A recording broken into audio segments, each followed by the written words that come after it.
we have the power to begin the world again. A situation similar to the present hath not happened since the days of Noah until now. The birthday of a new world is at hand.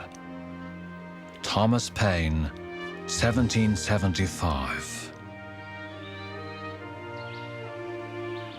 The new world that Thomas Paine heralded was America, a nation born of revolution. The war began with a single shot fired in a small New England village and ended 8 years later on the other side of the world.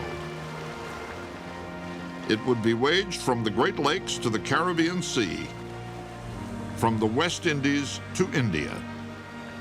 40 million people on 4 continents would become embroiled in this colonial rebellion.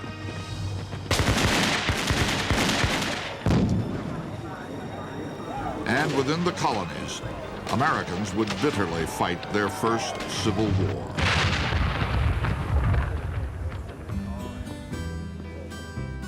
For 9 generations, the settlers of this vast frontier had considered themselves loyal British Americans. But foremost, they were Virginians. They were New Yorkers. They were Pennsylvanians. Residents of 13 separate colonies stretched along the fringe of an untamed continent. In a time when it took 2 months to cross the Atlantic, they enjoyed the freedom of being governed from 3,000 miles away.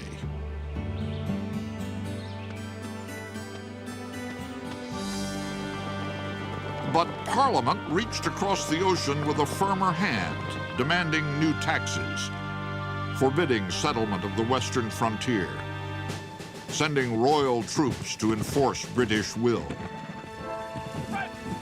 Americans resisted, rebelled, and finally revolted.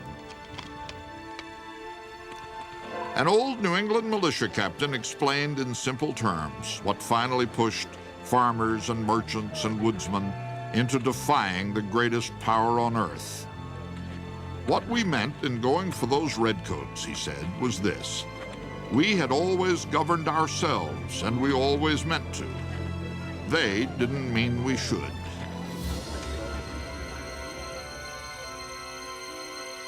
On the night of April 18, 1775, the question of who would rule America was about to resound in gunfire.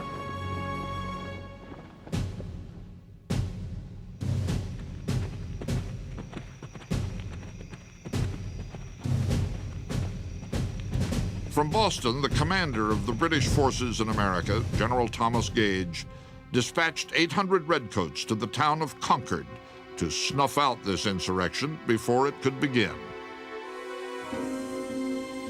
Having received intelligence that ammunition, artillery, and small arms have been collected for the avowed purpose of raising a rebellion against His Majesty, you will march to Concord, where you will seize and destroy all military stores whatever.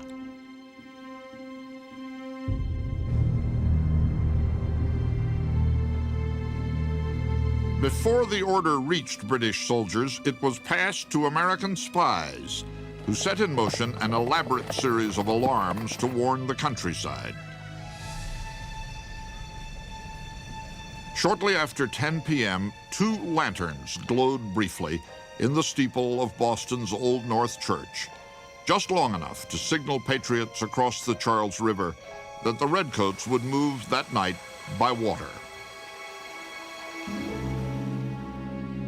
The official courier of the Massachusetts Provincial Congress, a 40-year-old silversmith named Paul Revere, received urgent orders from Joseph Warren, the head of rebel intelligence. About 10 o'clock, Dr. Warren begged that I would immediately set off for Lexington. 2 friends rowed me across the Charles River.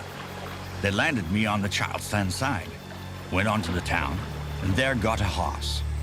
The moon shone bright.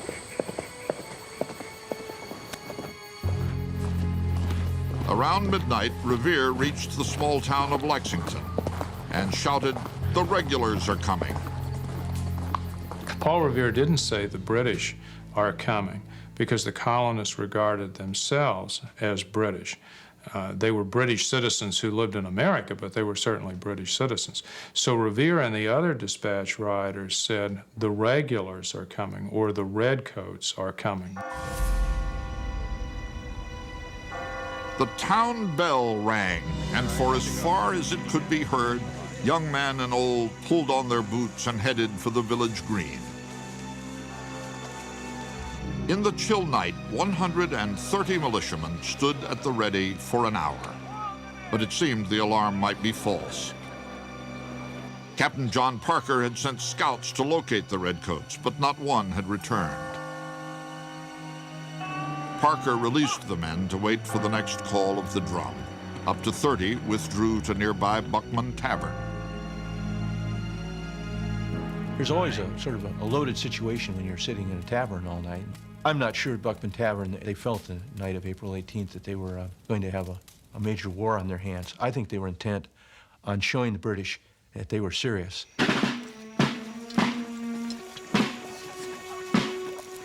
Out on the road, the regulars were being driven hard, a mile every 16 minutes. Their officers feared daybreak and detection. Inside some of the houses they passed, men and women were wide awake, melting pewter dishes into musket balls.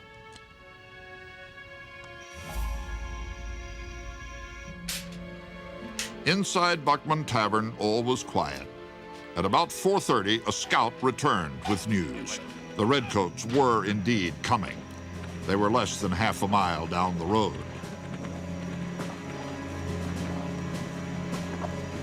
3 British companies, about 100 men, reached a crossroad. A hot-blooded young lieutenant had to choose between taking his men toward Concord, where he had been told to go, or into Lexington, where he could see armed Americans waiting.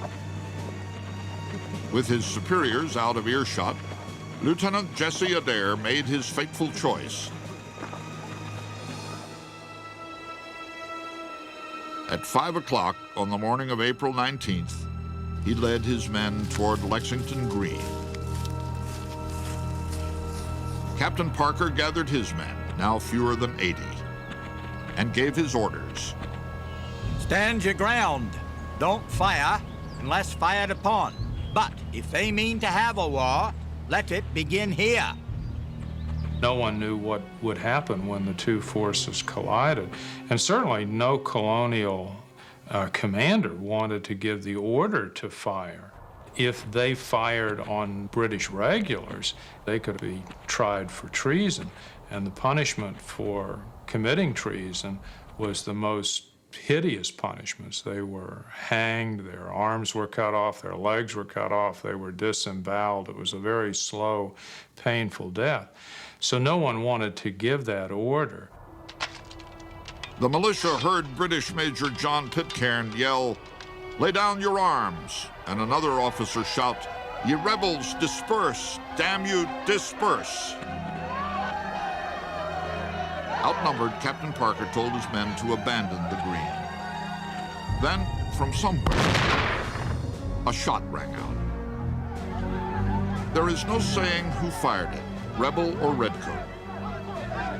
But in that puff of smoke, the bond of kinship between England and America was severed.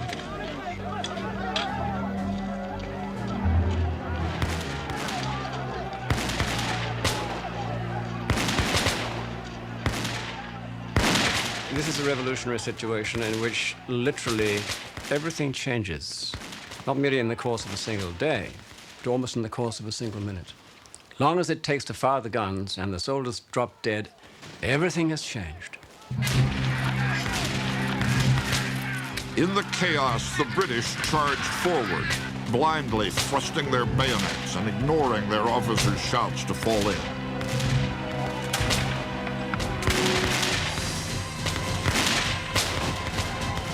At last, the drums brought the Redcoats back into ranks, and their officers marched them the way they were supposed to have gone in the first place, toward Concord. The British took stock and found they had only one man wounded, a private shot in the thigh.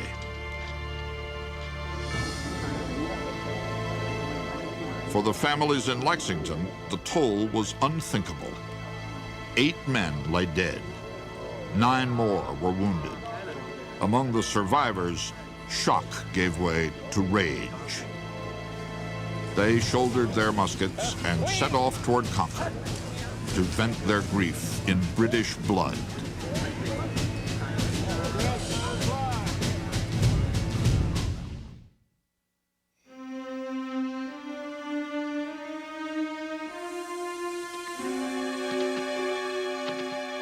Paul Revere never finished his midnight ride. Just after 1 a.m., he was captured by a British patrol. But the alarm was carried to Concord by a local physician, Samuel Prescott, who had been recruited by Revere less than an hour earlier. As day broke on April 19th, virtually every town within 20 miles had been alerted that the Redcoats were coming.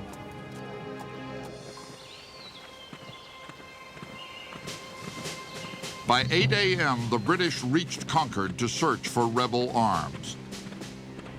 All they could find were 3 cannon, 60 casks of flour, and 500 pounds of musket balls.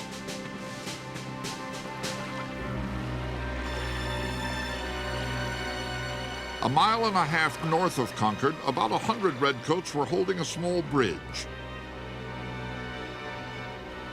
On a hill above them, 400 angry militiamen gathered and waited.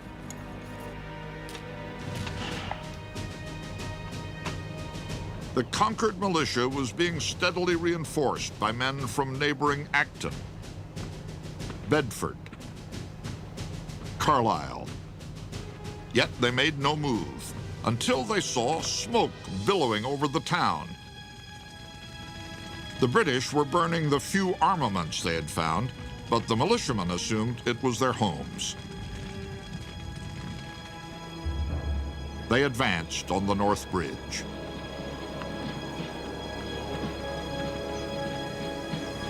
Minuteman Amos Barrett reported he was within 15 rods of the Redcoats, about 80 yards, when they opened fire. They fired 3 guns, one after the other. I see the balls striking the river on the right of me. Their balls whistled well. Militia Major John Buttrick shouted, "Fire, fellow soldiers, for God's sake, fire!"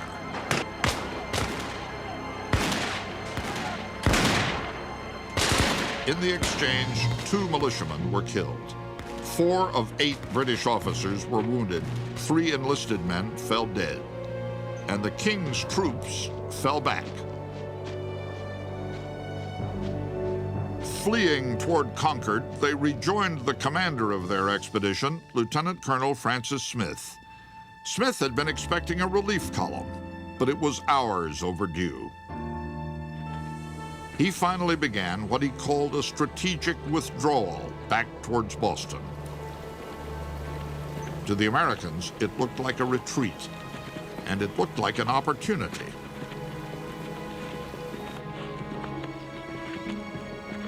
Using a shortcut, the militia reached a crossing called Merriam's Corner ahead of the King's troops. Taking cover behind houses, fences, and trees, they waited for their quarry to march into their trap.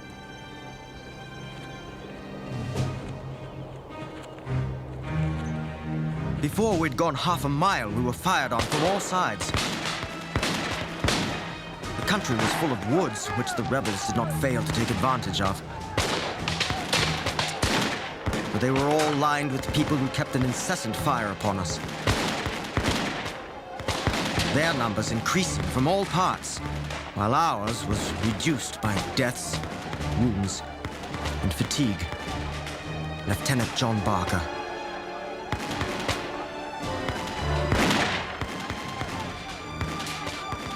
The British thought that the Americans' tactics were pretty shameful. Many British participants complained bitterly at the way in which the Americans had, from behind cover, shot at them on the road. They found this very difficult to cope with. They were not used to this guerrilla type of warfare. Exhausted and out of ammunition, the Redcoats finally saw their salvation. Lord Hugh Percy's relief column of 1,000 men arrived. Smith's men took an hour's rest under the protection of Percy's cannon. Then they resumed their retreat. As many as 3,000 rebels now lined the road. The British faced a 15-mile gauntlet back to Boston, maintaining their formations under a withering fire. It became the great myth that the British were stupid, standing there to get shot at. They really didn't have any other choice. I mean, once they were on the road and they were out there, they had to get back in some kind of order. The minute they all spread to the four winds, they'd be individual targets. A little bit harder to find, but you'd lose all of your military capacity if you did that. So that was the only tactical choice that they could make.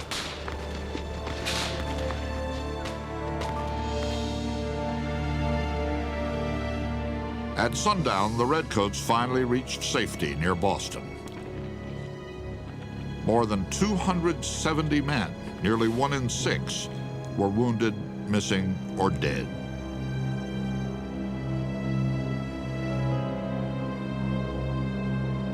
It was really a rural riot is what it was. Everybody came and took a shot, you know, and all day long this was escalating and escalating. When the British finally got back, practically destroyed, the country could never be the same again.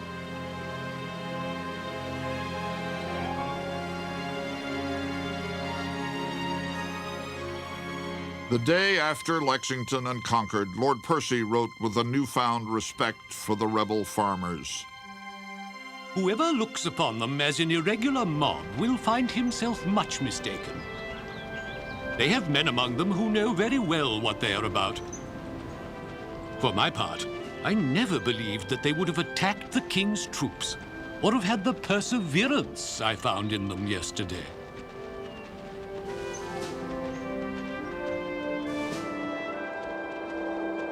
All around Boston, just hours after the echoes of gunfire had faded, a ghost-like rebel army began to fill the night.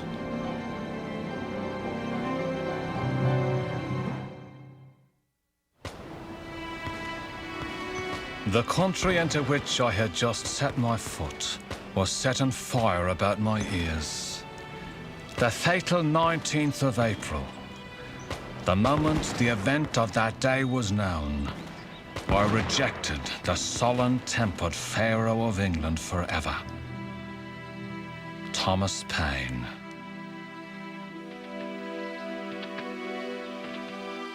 After the clash at Lexington on April 19th, express riders rushed from one New England village to another, shouting the news that the king's troops had spilled colonial blood.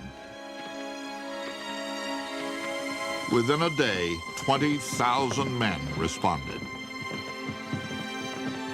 The militiamen are now simply ordinary farming people with their hats turned around, as you might say, and with a rifle or with a musket. How good soldiers are they? Well, they've drilled. They've had perhaps some target practice. They are amateur soldiers. Their counterparts, the British Redcoats, once had been weavers or shoemakers or farmers themselves. But each had failed and found himself forced into the job of last resort, British soldier. A popular English saying warned, "A messmate before a shipmate before a stranger before a dog, and a dog before a soldier." The Redcoats, whether or not they were the dregs of British society, and many of them came from the very poorest of the poor, it's true, were full-time soldiers, taught how to kill and how to bayonet, and taught also discipline, so that they were, in a sense, trained to act like automatons and to go onto the field of battle and do what they were told. With a combination of punishment and of terror and of threats if they deserted, these people once caught, in a sense, became what you might call His Majesty's slaves. And these were the very same people who, under better circumstances, would simply have emigrated to America to escape all this. Only a generation before, redcoats and colonists had fought together in the French and Indian War. Together, they drove the French from North America, but at a crippling cost to the British. England was in debt, and for the first time, American colonists were expected to help pay Britain's bills. This is a nation that has been racked by a 7-year international war for empire with France and Spain. They've emerged the winners. They have an enormous war debt. They have to keep their army and navy mobilized because France is far from defeated. They're desperate for money. The English people have been taxed until they can be taxed no more. The English people themselves had no quarrel with the Americans because they were, as it were, flesh of the flesh and blood of the blood of the Americans. They were the same people who on one side of the ocean were doing the work in England on the farms, on the other side of the ocean was settling America.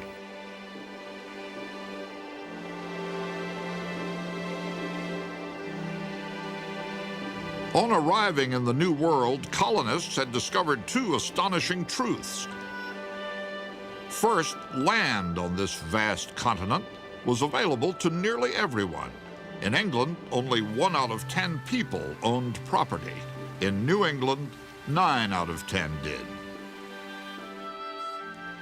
Second, one didn't have to be born wealthy to acquire wealth. Land and opportunity were the true wonders of the New World.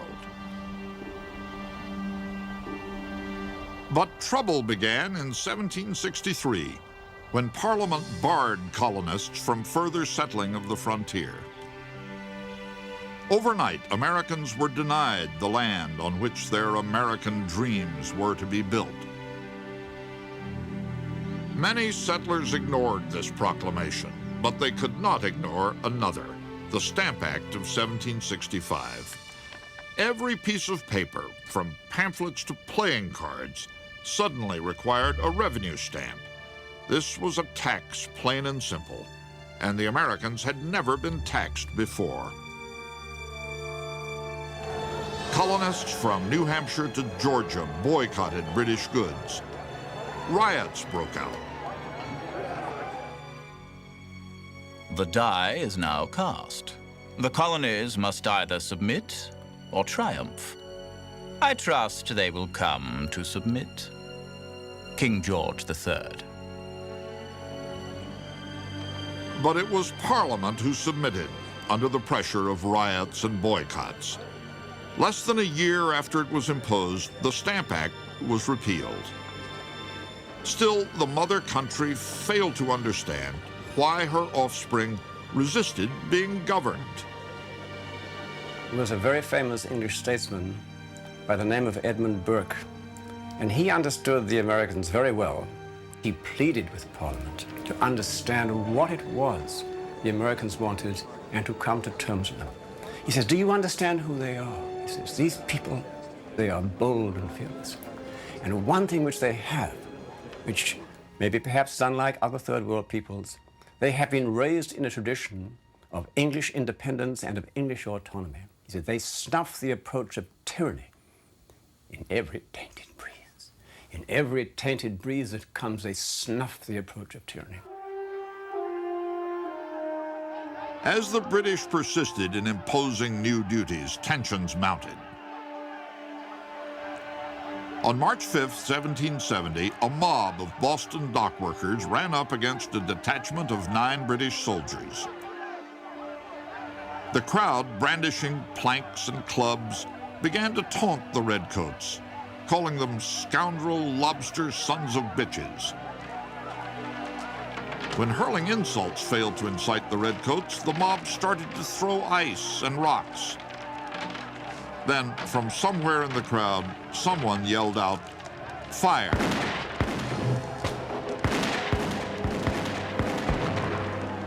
Five Americans fell.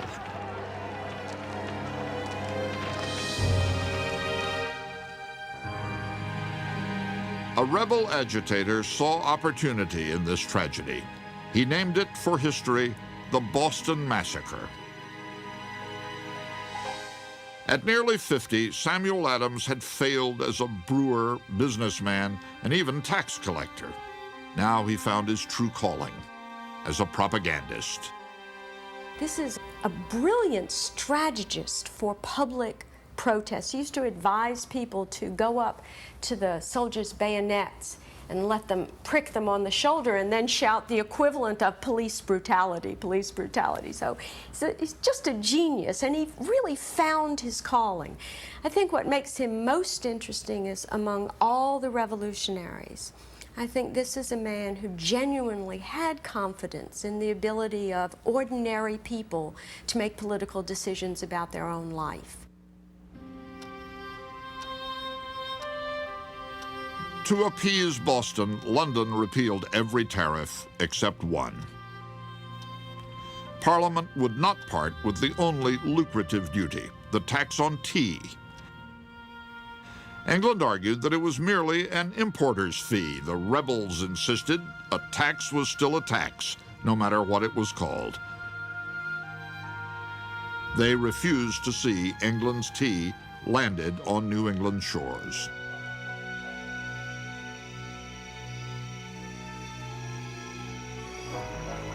On the night of December 16, 1773, 150 rebels darkened their faces with coal dust, wrapped themselves in blankets, and marched to the harbor, disguised as Mohawk Indians to hide their identities.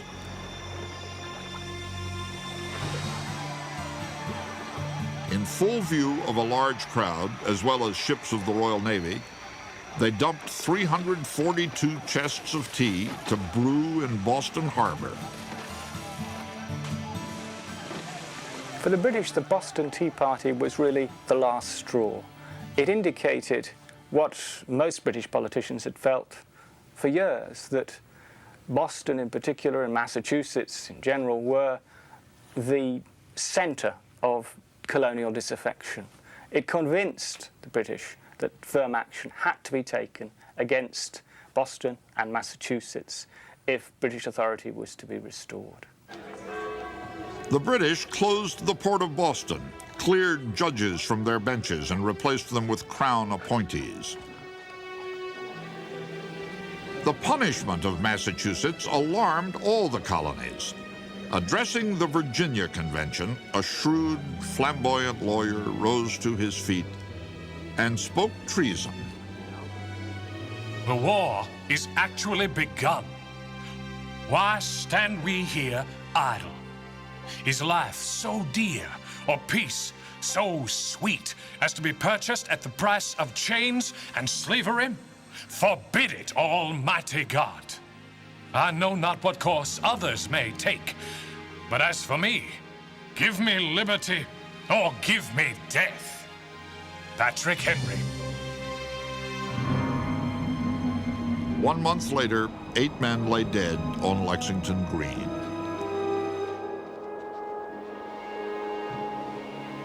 When news of the bloodshed reached a 34-year-old militia captain named Benedict Arnold, he closed his shop in New Haven, Connecticut, and headed to the rebel camp at Cambridge.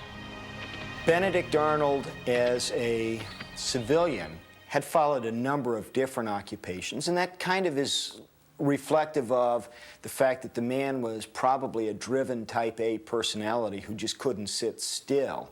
So he was at one point an apothecary, at another point he was a ship captain, another point he was a merchant.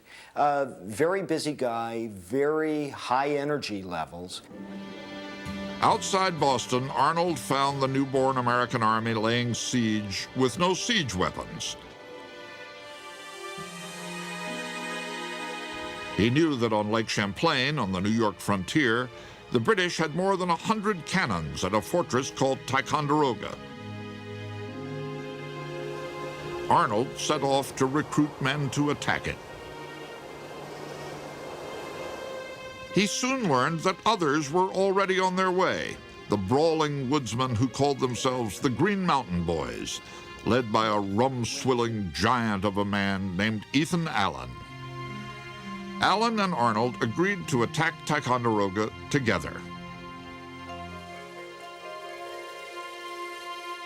At dawn on May 10th, 83 Americans crept toward the fort. They found the gate open. Only one sentry was on duty, and he was asleep. When he awoke, his musket wouldn't fire, and he ran away. Outside the officers' quarters, Ethan Allen yelled, "Come out, you old rat!" In 10 minutes, without a shot fired, Allen demanded surrender of the greatest fortress in America, from a half-dressed British officer still holding his trousers. The British, I think, above all, felt humiliated by the loss of Ticonderoga. They had taken this great fortress from the French at enormous cost in the 7 Years' War. And here, in 1775, was a band of what one British officer called ragamuffins seizing this strategic post from its British garrison. It did come as a considerable blow to British pride. 8 days after the capture of Ticonderoga, news of the victory reached the rebel leaders in Philadelphia. But the Continental Congress was more alarmed than elated by this overt act of aggression. It immediately ordered all the captured guns inventoried for return to the British as soon as hostilities had cooled down. Despite the bloodshed at Lexington and Concord, the men in Congress, like most colonists, hesitated to go to war against England. They still hoped for reconciliation. Tears stand in my eyes when I think of this once happy land of liberty. All is anarchy and confusion. We are all in arms. May God put a speedy and happy end to this contest between the mother and her children.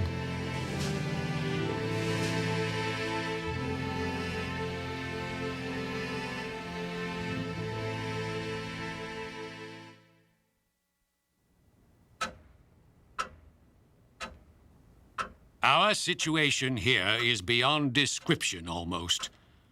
We are every hour expecting an attack by land or water. Fire and slaughter are hourly threatened. Boston loyalist Peter Oliver. 2 days after Lexington, 20,000 rebels surrounded Boston. Trapped in the city with the Redcoats were thousands of Americans still loyal to the King of England. The British commander-in-chief, General Gage, had asked London for 20,000 more troops to suppress the insurrection. London granted 2,000, and 3 generals, Henry Clinton, William Howe, and John Burgoyne. The rebel press noted that the ship carrying the generals to the colonies was called the Cerberus, after the mythical three-headed dog that guarded the gates of hell. The British generals planned to attack the Americans and break the deadlock at Boston.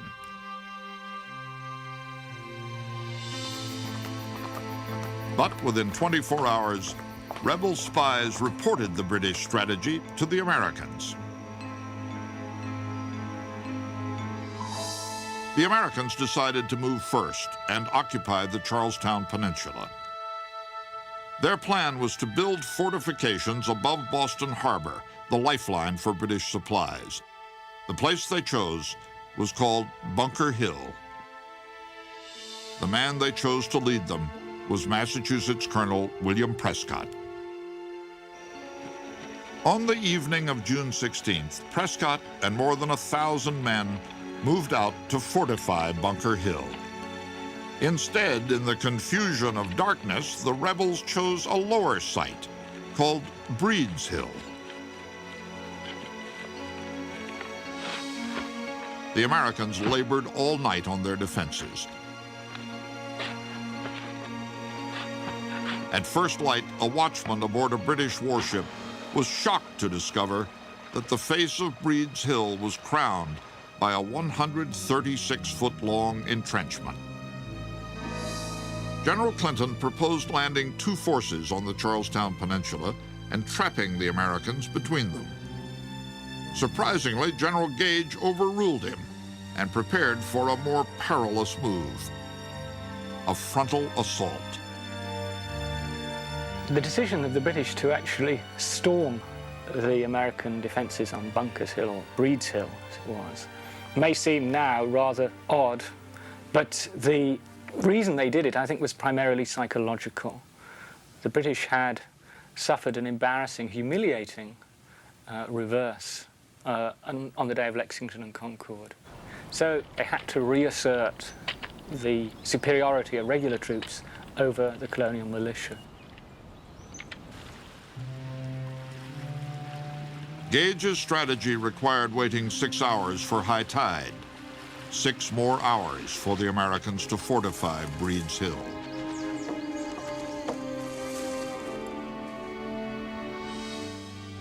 In Boston, General Gage stared through a spyglass at the hill and asked his aide the identity of the tall man standing on the earthworks, braving the cannonade from British warships. The aide said it was his own brother-in-law, William Prescott. When Gage asked, "Will he fight?" the aide replied, "I cannot answer for his men, but Prescott will fight you to the gates of hell."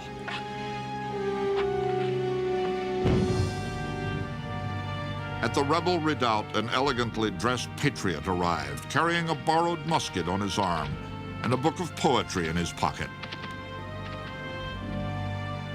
Joseph Warren was one of the colony's most successful physicians and the leader of the Boston rebels.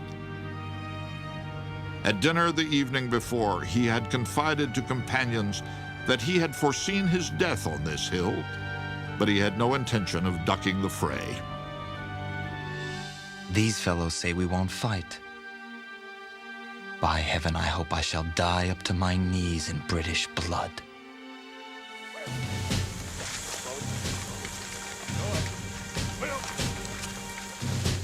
By 2 o'clock, the British had landed 2,500 troops. By 3 o'clock, they were ready.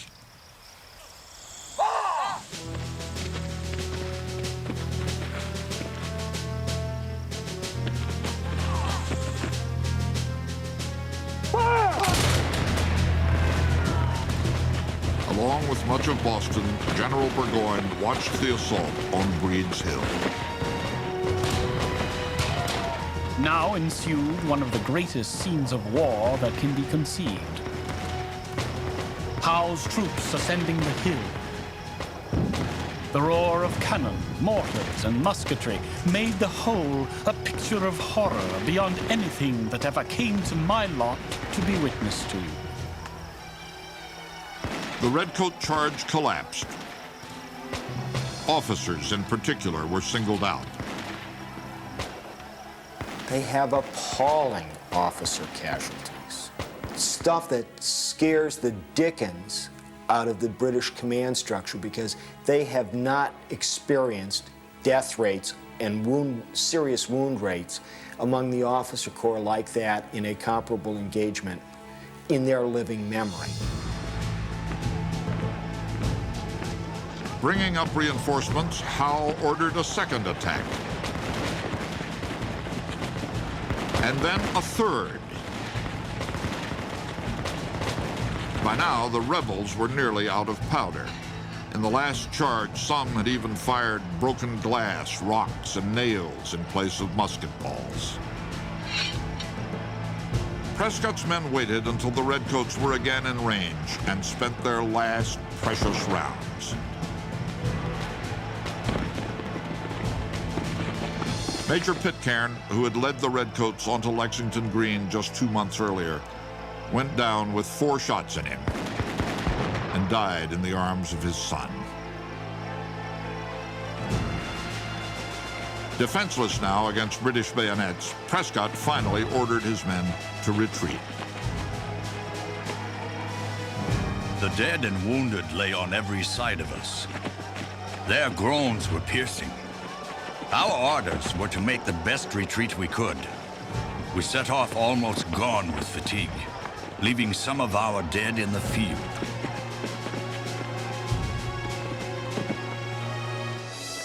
Among those left in the field was the Patriot leader who had foreseen his own death, Joseph Warren. A British officer on burial detail wrote, Dr. Warren I found among the slain, and stuffed the scoundrel with another rebel into one hole. And there he and his seditious principles may remain. Buying time for his comrades to retreat, Joseph Warren had been shot in the back of the head. He was 34 years old. I have just heard that our dear friend, Dr. Warren, fell gloriously fighting for his country. Great is our loss. Almighty God, cover the heads of our countrymen. May we be supported and sustained in the dreadful conflict. I cannot compose myself to write any further. Abigail Adams. By day's end, the British had won the field, but at a terrible price. Their casualty rate, over 40%, was the highest the British would suffer in the entire revolution. 1,000 men were killed or wounded. General Clinton said it was a dear-bought victory. Another such would have ruined us. The Americans lost the hill, but they won a newfound confidence. What they lacked was training, a treasury, and a leader.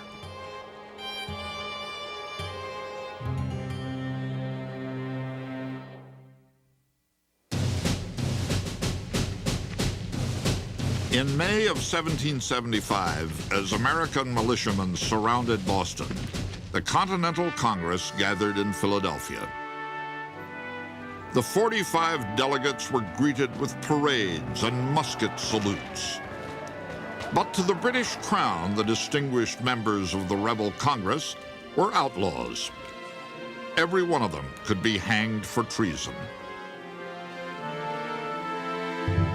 John Hancock, the wealthiest man in New England, had personally bankrolled the rebellion.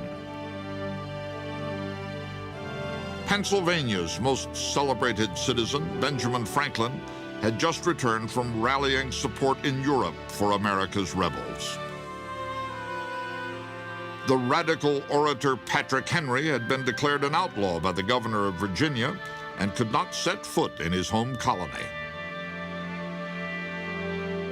Finally, there was the always seditious Samuel Adams, the most vocal advocate of independence from the British Empire.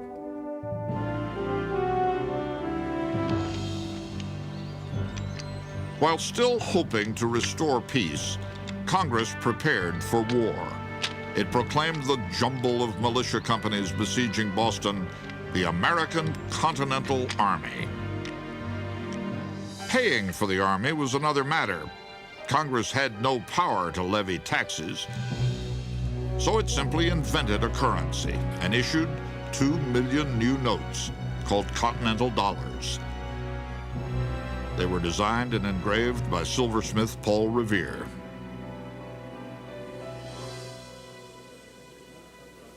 Congress also had to choose a man to lead the new army. The commander of the militia, Artemus Ward, had never led troops in battle and was thought too timid. At 57, the veteran Connecticut Colonel Israel Putnam was thought too old. The most experienced officer, a former English colonel named Charles Lee, was just too British. Samuel Adams' influential cousin John wanted a man from the South, someone who could bring the other colonies into New England's war. What they all wanted was a man they could trust with the terrible power of an army. On June 14th, Adams began to glowingly describe his candidate. A gentleman from Virginia who is among us here, and very well known to all of us. A gentleman with skill and experience as an officer, independent fortune, great talents, and excellent universal character. Colonel George Washington of Virginia had arrived each day at Congress conspicuously clad in the red and blue uniform he had worn in the French and Indian War. At the end of that war, Washington had campaigned for an officer's commission in the British Army. The British turned him down. Now, Washington was campaigning once again. George Washington was a very unlikely choice. There weren't a lot of other choices. The Americans didn't have a very strong military tradition separate from the British. You know, it was a society that was a part of the British Empire. I think George Washington maybe wasn't the greatest military figure in the world or the greatest man for the job at the time. But I think the greatness of the man was his ability to sort of promote himself as the best man for the job at a time when they needed somebody to do that. They were all brand new to the game. They didn't know where they were going. He had the great moxie, you know, to show up at the Continental Congress and be his own PR. He said, I'm here, I can do the job. Congress voted unanimously to name Washington Commander-in-Chief. The 43-year-old Virginian had commanded troops in only 2 battles. One of them started the French and Indian War. The other, he lost. Looking back at it a couple centuries later, it was a great choice. But at the time, I mean, it was a crapshoot. When Washington left Philadelphia to join his army, he wrote a soldier's farewell to his wife, Martha. I go fully trusting in that providence which has been more bountiful to me than I deserve. I retain an unalterable affection for you, which neither time nor distance can change. He assured her he'd return by Christmas, and he would, 8 years later. Washington would be facing the finest army in the world. The British regulars had served an average 10 years, while the American militia was mostly untrained. But a New York newspaper noted a rebel advantage. It must be considered that there is a very material difference between a man who fights for his natural liberty and the man who only fights because he is paid. The British did possess 1,000 times the wealth of the colonists, who could barely manufacture weapons or gunpowder. The American Navy consisted of 8 small vessels against 270 British warships. The world would be watching to see if the insolent Yankees could vanquish the professional Redcoats, to see if the American David could stand against the British Goliath.